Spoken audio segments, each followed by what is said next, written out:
You're listening to Prosperity Report, Love and Money Podcast, the relationship podcast that helps you feel more confident financially and romantically. We do this by giving you actionable ideas to help you stop comparing and start repairing your mindset, your money, your relationship, and your life. I'm your host, Kanae Corder, best-selling author, international speaker, hypnotherapist, and financial therapist. Let's grow with the flow together. Enjoy the show. Before we get into today's show, I'd like to ask you a question. Do you want to feel more confident personally and financially? Then take my free masterclass, A Wealth of Confidence. You'll learn to reduce stress and increase wealth with confidence. You'll get a great understanding of your idea of prosperity. You'll learn your money mentality or your money personality. And that way you can reduce the stress in your life. You can increase the wealth in your life because you're going to get actionable tools and resources that you can start using immediately to transform your life. So take my free masterclass, A Wealth of Confidence. Go to KanaeCorder.com/wealth. That's KanaeCorder.com/wealth and get a wealth of confidence. Reduce stress and increase wealth in your life so you can reach your idea of prosperity. So now let's get into today's show.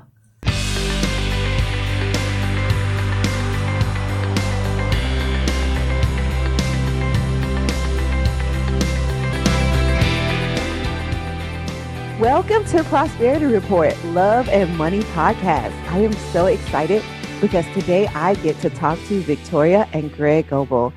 They have been married for 20 years. Woohoo! Celebration. And they are the proud parents of 2 teenage boys.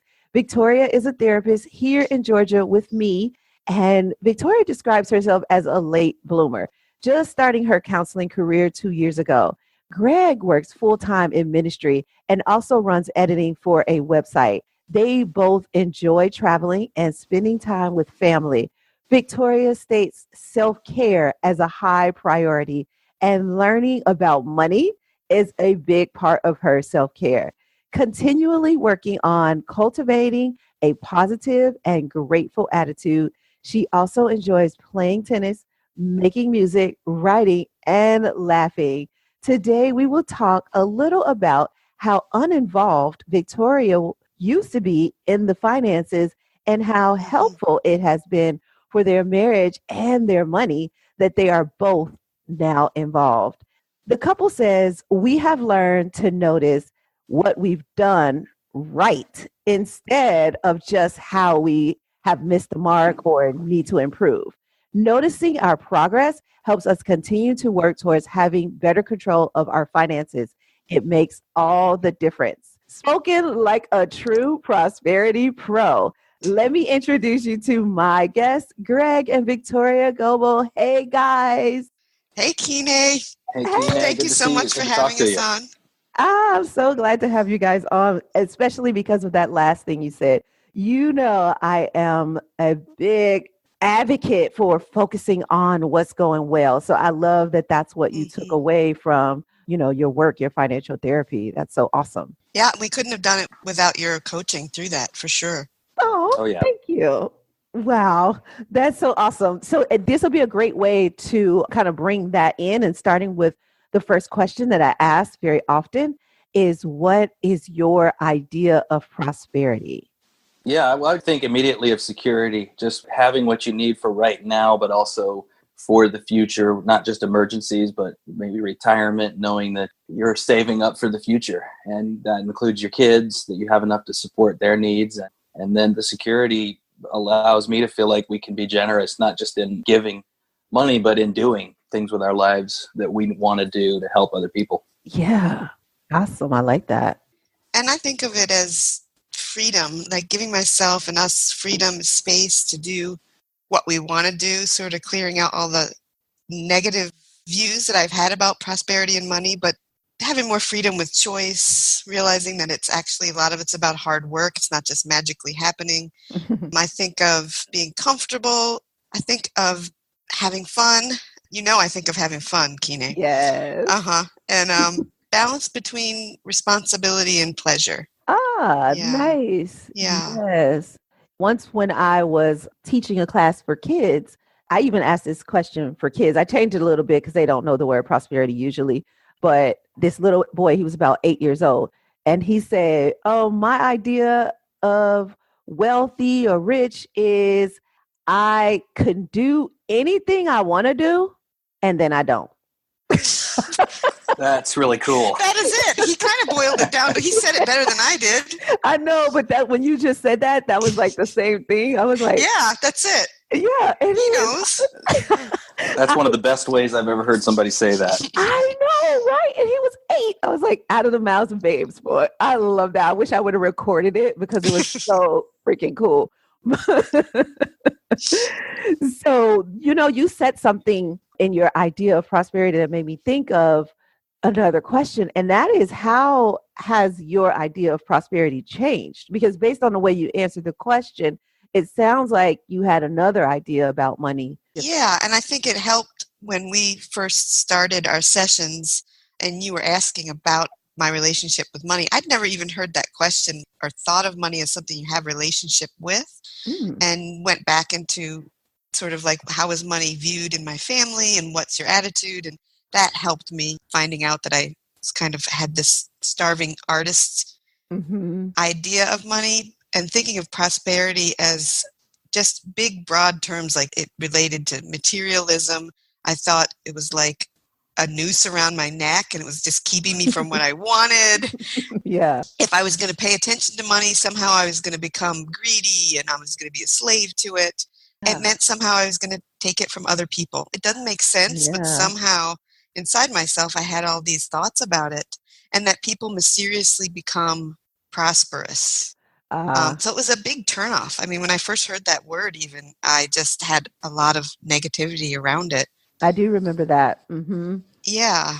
And that's the programming. And not just you, millions of people believe this, and society perpetuates it. And then there are people who actually are like that, right? Greedy people do exist. And some of those greedy people are wealthy. And so then we get evidence of it, and our brains are like, yes, see, I knew it. Rich people are greedy, right? Yeah. Awesome. That's a great plan. I think, though, to take it a little bit further, what changed is that I kind of had to dive into, first of all, just recognize that I had those beliefs I didn't even realize, and then diving into it. You did that really easily. You weren't resistant. Just remembering how I say this to you, and you probably don't really believe me, but you truly I was surprised by that. You are one of my favorite clients. I do not say that to all of my clients. Truly, you weren't resistant. You really picked up, and you really went all in. You might be in trouble, though, because you just said that on the air. So that's okay. I love it. I would say for both of us, but especially for me, your idea of prosperity or your life goals are being a social worker and a minister. We weren't expecting to have huge amounts of money laid up, but I think I started to lose hope that we could have the resources that we needed to do the kind of things we wanted to do with our life, and just feel like we were sort of stuck. So for me, the prosperity, mentality is beyond just having a certain amount of money or, the most money you can accumulate. And maybe for some people, that's one of their life goals, is to accumulate a certain amount of money, and that's great. But for us, it was just the resources that we need to do the things that were our vocations, and just to be able to do those things. And I feel like it's really given me a new sense of hope. And even with little things like everyday objectives and little things that we do to try to move forward every day, it's like you have something to do that day that's positive, and it's about prosperity and resources. And once you do that thing, for me, the anxiety is way down, and I just feel really positive and hopeful about it. Yay. Greg, you bring up such a good point, because a lot of times in our work, because we are here to serve, are here to help people, it's like we're almost bad if we want to make money doing it, right? We're somehow wrong for expecting to have a good income and serve. And so you get, again, going back to society, you get the idea that you're somehow wrong if you say, I want to have a good life. I want to travel. I want to be generous, because if you get some money, you could just serve more, right? That is so true. That is so true. Can we put some massages in there too? Absolutely. Let's throw that in. Let's throw that Right. in. Along with the serving. Let's not forget that. Because the massage is going to help you serve more as well, which is why you need the money. Because you may hear me say, money can buy happiness. And that's because it affords you the lifestyle you need in order to continue to do the things that really make you happy. So if you can get massages, you can serve more. Because I'm telling you, when you're tense, you're not going to want to serve as long. Where if you get a massage and you're all loose and relaxed, you can serve for hours and hours and hours. Nobody can stop you. Right? That is so true. Mm-hmm. And so it comes down to you understanding that you're being your best self when you have a certain amount of money. And that doesn't necessarily have to be millions. For somebody, it is, right? For other people, it may be, $120,000 a year and I'm good. Whatever that number is, you just have to know your number, not focus on anybody else's number, and just kind of know your own number. I like what you said too. You could be tempted if you're in a helping profession, really if you're in any profession, but especially there, to say, well, if I have more income, I could do more serving. And then meanwhile, you're not taking care of yourself and your own needs. So you're going to burn out. Exactly. You're going to burn out. And then who can you help? Nobody. You can't even help yourself. Exactly. Yeah. Mm-hmm. So let's talk a little bit about success, because in our work, especially, and other people listening might be able to connect with this, because we're not working corporate jobs where, you go from, entry level to management to upper management to CEO or, whatever. You can start a company and do that, maybe. But as a service person, how do we define success? Have you thought about that? I've thought about it, but I can't say that I'm there yet. I think I struggle with this idea of success. I sometimes still do things that are sort of self-sabotaging.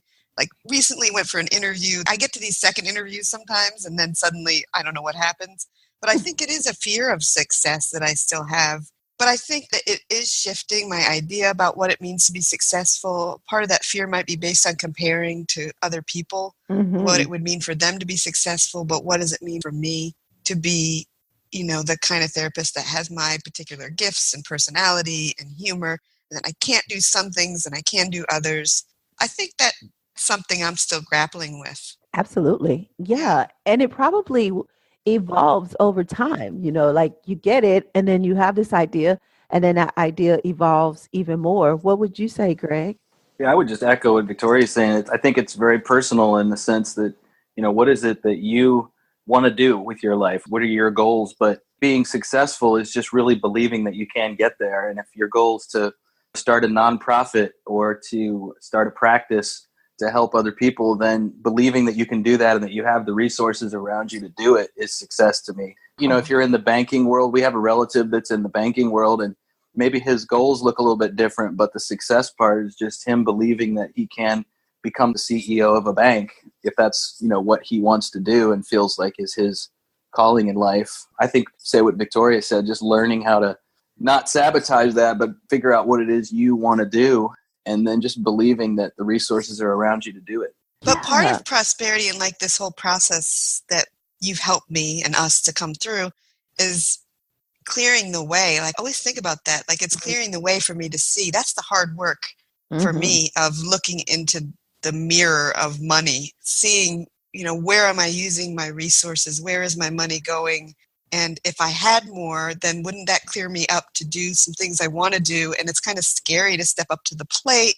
So that's a great point. Yeah. When I think of success, I think part of it is this work we're doing right now, which is clearing away those old beliefs about money and prosperity. But then on a more practical level, I can say I feel very successful that Greg and I now work together as a couple. We've definitely made progress and met goals and have success in our financial health. But the big success with a capital S, I'm kind of not sure about that. Yeah. And that's okay. I think that we sometimes believe that we have to have all the answers. And what's so awesome is that you're so evolved in who you are that you can say, I'm not sure, and I'm still deciding that. And sometimes I don't get it right. That is so beautiful. And another point you make in metaphysics, which, aside from being a therapist, I grew up in a church and I studied metaphysics, and clearing is one of those words you hear a lot in metaphysics, because you do have to clear the space in order to even know what success is, right? You've got to clear the space. And a lot of times the clearing is that tough stuff that we do. Yeah. Yeah. And financial therapy wasn't easy for you. I remember jokingly you calling me a bee. My torturer. I think I called you my torturer. Right. But, and so it wasn't always easy. It was like those growing pains. But I kept telling you, it's going to be second nature. It's going to be easier. And you're like, are you sure? Yes. Yeah. And there were moments that felt like, I remember coming into your office with my computer and one of my big spreadsheets and coming in there, and you just said, bring it in. And you were very gentle, even though I was panicked. And that was like, for me, I remember that being almost like the worst time and feeling kind of humiliated that I had to come in and ask for this help. And yeah, I remember that. And it feels so good to be able to look back now and to realize what felt so overwhelming. We made it through that obstacle, and I can look back and say that we did. But it's good to be reminded of how hard it was, because then, inevitably something else is going to come up that's a challenge, and to be able to remind myself is helpful. That you can push through. Yeah. Yeah. So Greg, what was that like for you, watching Victoria go through these growing pains and doing something that she didn't necessarily have to do because you had been doing it? Mm-hmm. What was that like for you? I was really excited that she was doing it, because I felt like we had both wanted to be involved together with the finances and the bills, but we just kind of evolved to a place where I was handling that. And maybe, when you have young kids and things were going on, we just kind of divided up, and then we never really got back to it. And so I was excited because I felt like we had gotten stuck. We were sort of both trying to work on it together, but every time we did, it wasn't working. So we were arguing too. We were arguing. So having you come in there and having a third party that was giving really good principles and helping us to look at it, not just from a numbers perspective, but relational and emotional, having a vision and goals. I thought it was great. I thought it was cool how hard Victoria was working to just kind of overcome, going several years, just really not having to or choosing to think about that, having to go in there and sit down and go through that stuff. I thought it was so cool. And I was glad that we had you helping us. Yeah, that helped, having that neutral party, because there was so much emotional. I remember, when we would get together for budget meetings, and one of the things Kine said is, I don't remember the wording you used, but basically, this is factual. Let's keep it about the money. And so many emotions came on. We would say to ourselves, for both of us, we'd say, all right, this is about the numbers. Remember that, Greg? Mm-hmm. Yeah, that was really helpful, because, you just go for 30 or 40 minutes working on a budget meeting and talking about financial goals and just keep circling back to the numbers. Mm-hmm. It just felt good. It seems to me like the more times we were able to succeed in doing that, the more we wanted to have these meetings, and they became a positive part of our life. Yeah. And to the point where you were pretty excited about the budget meeting, because I remember it being like, oh gosh, we've got to have that budget meeting. I know it. We have just completed 14 months in a row of those this month. So yes. Yay. That is so awesome. I know. And it's interesting, because sometimes it'll be like one of us really won't feel like it, but the other one, like the last few meetings, he'll get our binder out and everything out, and it's time, So it helps when there's two to sort of get the other one going. And we really, really feel together on it now. But I do want to go back a little bit to what you were saying about before I got involved. And Greg had said for a long time that he'd like me to be more involved. I don't know at the time if I even, I don't know why, but I almost didn't believe him, like that he wanted me to be involved. And it was a big shift for me, because I was suddenly in this just financial details, which I don't like at all. But it was also like this whole idea that I had been kind of dependent on Greg in other ways in our relationship. And so this was kind of like a stepping up to the plate moment. I used to say things jokingly to Greg, like if there was a problem with finances or otherwise, Greg would be like nervous or anxious about finances. And I would say jokingly, don't worry, sweetie, you'll figure it all out. And we kind of joke, but that's kind of not funny. Right. So I feel like it's taken all that you said to me before too. It's taken the weight off you, that it's not all on your shoulders, as it should be, that we're doing this together.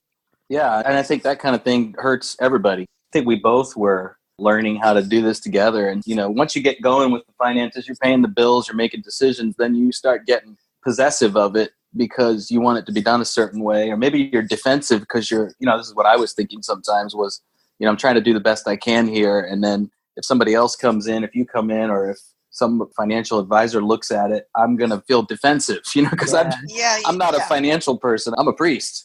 So I've been doing the best I can, people. And that was kind of what was going through my head. But actually opening up and listening and learning what you were learning with the counseling and then working on it together, that has just gone away. I mean, I just feel like anybody that has something to tell us, well, I shouldn't say anybody, but if anybody who has something helpful, any expert, if it can help us, let's do it. And then again, even listening to each other, I mean, feeling comfortable, Victoria, to hear what your thoughts are and to really listen and not feeling so defensive is pretty cool. That's been so big for me too, to feel valued and like I do have something to add and I have a perspective. We've learned, instead of thinking, well, why doesn't Greg do it this way? And he may be thinking, why doesn't she do it this way?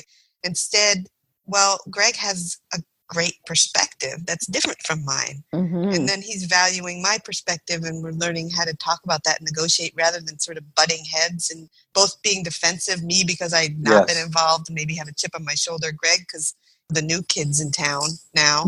So, but I think that's really been true for our marriage. I think it's been helpful just to be able to value each other's input.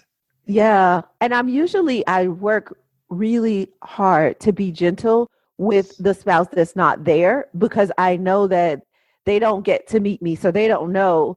And 75% of our thoughts are negative. So let me start with that. So knowing that, I know this. So I know that when you go home and say, Kine said that, Greg is going to be like, what? She don't live here? Like, tell me, why do you keep talking about this person? Who?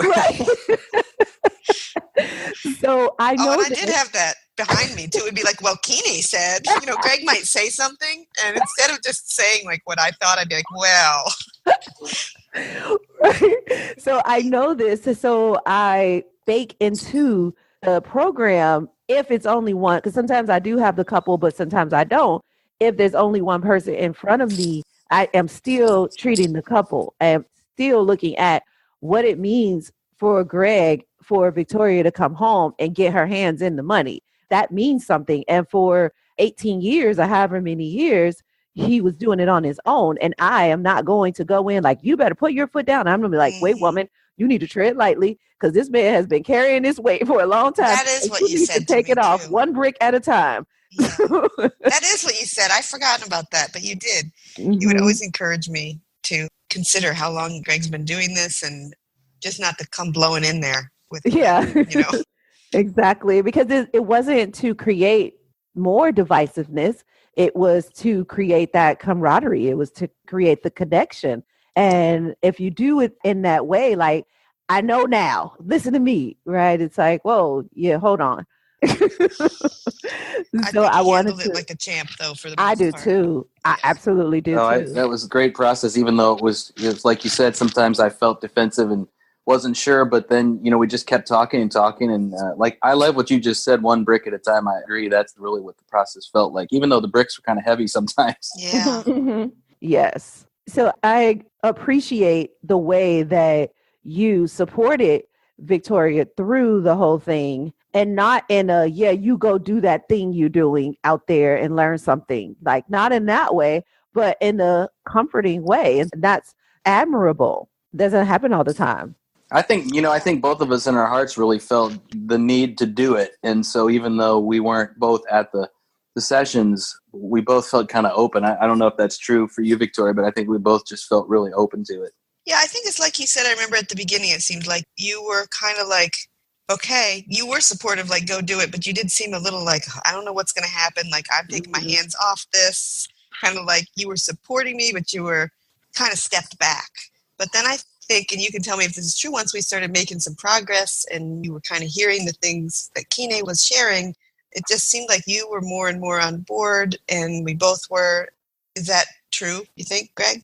One of the things I was thinking at the time, kind of my prosperity thinking was just every time a dollar was spent, I was worried about it. So I was kind of thinking, we're spending this money to invest. I wasn't seeing it as an investment at the time. Oh, yeah. Over the course of just a few months, I started seeing what a great investment it is to have a professional support you and help you. And so my thinking's totally changed on that. But if I go back in time, that's really part of my main concern was what we're spending money. I didn't see it as an investment.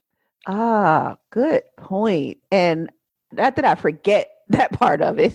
That's important that you are spending money to get this education. But that's such a great point that you make. It's like in the beginning, you're like, is this worth it? You're talking about we need to get better with our finances, but you're throwing hundreds of dollars a month away. So what are you talking about, right? Yeah. Exactly. But it didn't take too long to see the value of it. But just initially, I think that's part of the reluctance. Worth every single penny. I mean, I don't even have a doubt about that now. Thank you. Great to hear. So I'm wondering, now that you have just, such a great perspective on money now, what has changed since over the years? I guess it's been 2 years now. And I think my biggest question I'm really wondering is what has been most helpful for handling the money? Because I don't assume that my process is exactly the same as it was when I gave it to you. You've probably evolved it into something that works for you guys. So what would you say? Has it changed, or, what has been most helpful for you guys when dealing with money in the marriage? This is a really practical thing, and I'm usually not practical, but this has been very helpful for me. And that is, figuring out that we needed to have a paper system as much as many people do not. So we have a binder that we use, and Greg's been brilliant in putting it together. And over time, we had to figure out what was really important to have so that when we had our budget meeting, what do we want to do and how did we want to do it and in what order? So we have this binder, but we also have a little index card, and it's the budget meeting card. And we figured out what we need to do priority-wise each time we have a budget meeting. So we take turns chairing the meeting. We say a serenity prayer together. First, we say what's going on with our debt, what is that number, what is happening with our savings, and we have that as a priority, putting a certain amount of money in our debt, certain amount of money in our savings, hold, buffer. We go through 11 priorities on our index card because I was feeling like in the meetings it was just chaotic. And it's just a simple index card. And on the back of it, we had some goals for 2017 because I would just get lost in all of it. Yeah. So I knew we had this card. We're going to touch on the things that we need to and not get lost in the process. Yep. And the emotions. And the emotions. That's it. Yeah. That's it. And we're both on board with this little card. Nice. That really helped me because how do you switch from being somebody that's defensive and trying to do it all yourself to doing it together and having a little card with the things we want to work through and then taking turns. Just all you got to do is just hand the person the card that's in charge of that meeting. And it allowed me to just sit back and kind of go through those things. And then we'd switch back. And because we had agreed on the order that we were going to go through it on, we weren't just kind of relax and let that happen. So it kind of helped me to relax too into it. Yeah. In the program, I actually call that Money Day. So it makes Money Day not seem so stressful. One, because sometimes you're not the chair of the meeting, the way that you guys run it. You can sit back and let the other person run it. But sometimes you are the chair of the meeting, and being the chair of the meeting, you may feel a sense of pride for being able to handle or manage the meeting. So it goes both ways. And sometimes you want to relax, and sometimes you want to have the power, so to speak, hold the card. And the great thing about this is that it works really well with the brain. This is brain-based financial therapy, and the brain sometimes needs physicality. So that card is physical, it's real, because digital is great. And I love digital, but you're right. Sometimes you need a piece of paper. You need a symbol that says you hold the floor. And so that card is like the symbol. It becomes that physical thing that really binds what the brain is trying to do in real life. Absolutely. Well, I didn't know it was that fancy, Kine, but it's working. Absolutely. Now it's all making sense. Yeah, because the brain is so fascinating. Its job is to protect us, and it really does a good job of doing that. In fact, sometimes too good of a job. because it sometimes protects us from the things that we really want, because it feels like that extra work or that uncertainty is too scary to accomplish it. And so it's like, no, we're not going there. That's unfamiliar. That's uncertain. I'm going to protect you from the uncertain, because when we were cavemen and cave women, uncertainty meant mountain lion. It meant Right. tiger, you know? So, Fight the or brain, flight. exactly. The brain is like, I'm out of here. I'm gone. So, or it's going to fight. What sometimes happened in budget meetings in the beginning, it was like the fight rather than the band together, the tribe. And so now that you guys are working as a tribe, now you can even pass that down to your sons. Yeah. Mm-hmm. Oh, that's a great idea. Yeah. And teenagers with money is one or two things. It can either be really dangerous or it can be really powerful, you know, if you give them the tools, because I've seen, especially in this day and age, teenagers do some really powerful things with money. Mm-hmm. That's a great idea. And if you have a little card that you use to work through your money meeting, then you can hand it to one of the teenagers and say, why don't you lead us through this, and kind of explain to them what you're doing. And it's just that simple. That. Yeah. Mm-hmm. Because the greatest thing, and you probably already experienced this, when I bring it up, you're going to be like, yeah, when you hear them get on board with one of your money goals because they've heard you talk about it so much that you're like, wait, I don't even know if I told you that, but somehow you're telling me that. Or when they kind of hold you accountable, you're like, oh. Yeah, I don't know that I think that that's a direction we would like to both go more in, as far as involving the kids. I mean, I know they're seeing some changes for sure, but I think it's good to have it brought to our attention, because getting ready to go to college, we are talking more about, as far as him getting a car, you know, he's going to get a job and then he'll pay half, we'll come in and pay half. But it is coming up now, like, to where it's very important, because he's going to be leaving. So he needs these skills about money. That's true. You kind of forget that this is something that we've worked really hard to learn, and then to involve them in it. Just, you're not really forcing it on them, but just involving them. They now have some tools that maybe we didn't have or know about, and you're just passing it on. Yep, absolutely. And sometimes you can do that vicariously, because children learn from example more than what you tell them. But you do have to tell them. But the example comes first. They watch you, and then you tell them. And then, just like you said about what I explained about the brain, like, oh, now it makes sense. That's what's going to happen with them. Oh, I've been watching my parents do this, and now they just explained it to me. Now it makes sense. That's such a good reminder, though, Kine, that not just modeling, but then actually saying what you're doing, too, because I think I forget that sometimes, kind of take it for granted. It doesn't have to be a big, complicated, perfectionistic lesson on money. You know, it can just be, this is what we're doing. Exactly. Yeah. So this has been so awesome.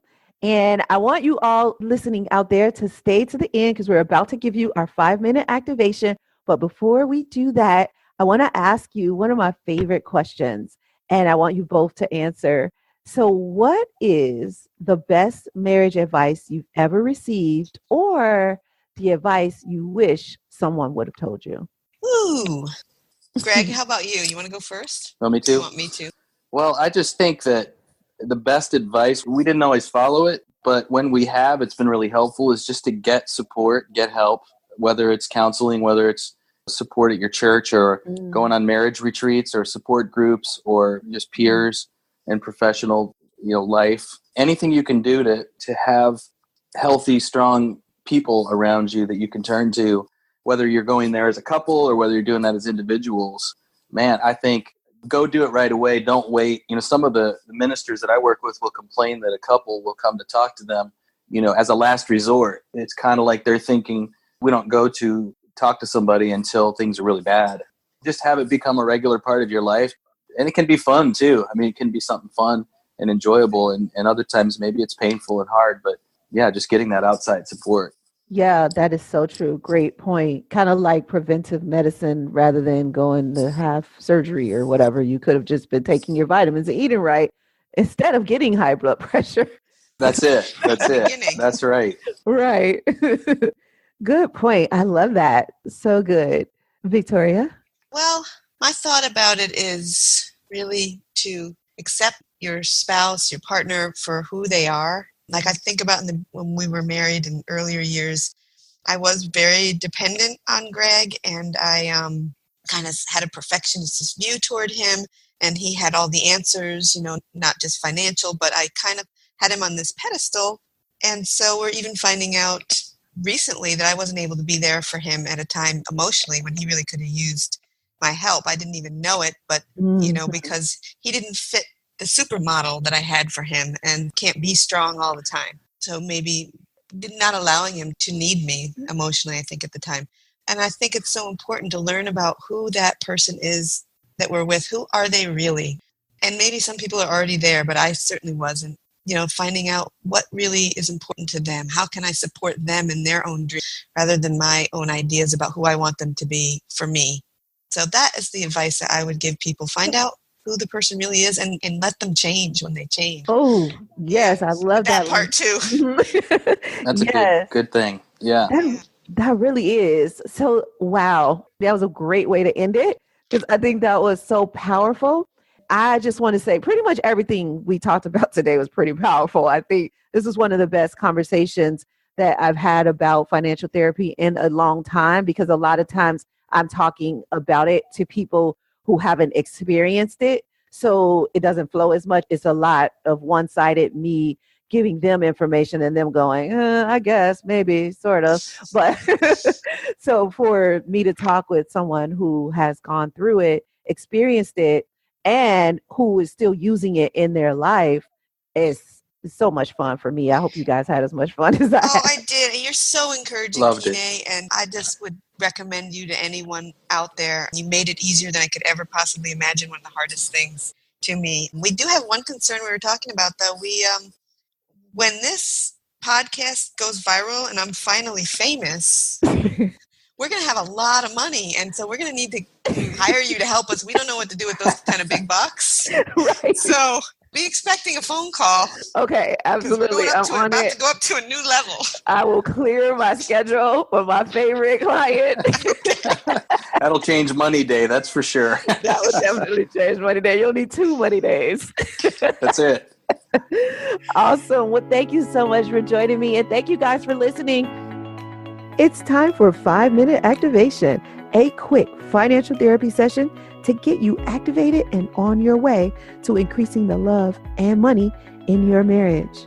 So can I get 5 minutes of your time? Just 5 minutes for a financial therapy activation. Today's topic is be a lifelong learner. There is so much information out in the world that you could study. History, geography, technology, money. There's so much about money. Money is constantly changing. The finance world is always new things to learn, new products, new services, and new technology. But there's one very important subject that you should remain a lifelong learner on, and that is learning your spouse and learning yourself. There's so much that's going to be new about your spouse because you are constantly growing, right? Well, so is your spouse. Your spouse is constantly learning new things, which means your spouse is constantly growing and changing. And you can remain curious about who they have become. And when you remain curious to see who they've become, you are a lifelong learner of your spouse. And then you tell them who you're becoming. And they are a lifelong learner of you. And that is so attractive. It adds to the love in your relationship. As you learn more about money and any other subject you choose, you also learn more about your spouse. And while the two of you grow together, the other thing is you learn from your spouse. So you're learning about your spouse, but you're also learning from your spouse. That is so beautiful. Now, you may need a third party to help you sift through all the information out there. That could be an advisor, that could be a financial therapist. Because many people dream of having a happy marriage, but that dream is often blocked by fights and confusion and complex life decisions. People are hurting. I understand that. That's why I have a plan, a prosperity plan to clear the path to happiness. Do you argue about how money is spent or having debt? Do you and your spouse have different opinions about how money should be saved, earned, invested? You're not alone. A study done revealed approximately 31% of all couples, even the happiest ones, clash over their finances at least once a month. The most common points of disagreement were major purchases, decisions about finances and children, a partner's spending habits. Important investment decisions was the other one. Now, these are the most common, but you may have a few of your own. Tell me, how would it feel to have twice the love and money and half the stress and arguments in your marriage? Marriage is hard enough without having to worry about money constantly and how it's being spent.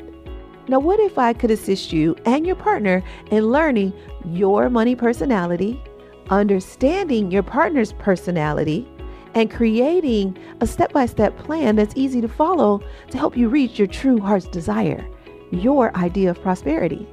That's the Prosperity Club. It's a library of money and marriage courses that help you get inspiration, insight, and accountability.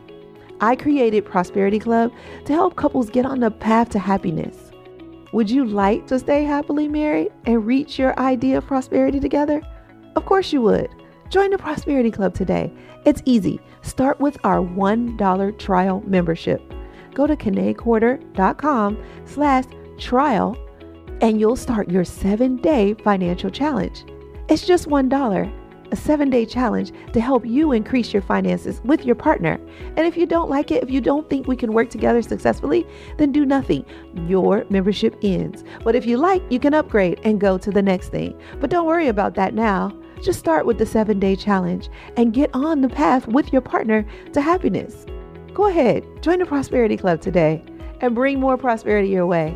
I'll see you soon. Hey guys, thanks for listening. If you want more love and money conversations, subscribe to this podcast. Also, tell your friends about us. I'll see you next episode. But in the meantime, head on over to KeneQuarter.com for more tips, tools, and resources. And go ahead and leave us a comment if you like. We'd love to hear from you. This show is not to replace professional counsel. The best advice comes from a professional you know. The topics discussed in this podcast are general in nature and are for entertainment and informational purposes only. We encourage you to meet with a professional to discuss your specific situation, whether financial or therapeutic. That's all for now. I'll see you sooner. Remember, no matter what anybody ever tells you, you can have wealth in all of its forms. Believe it, and you will soon see it.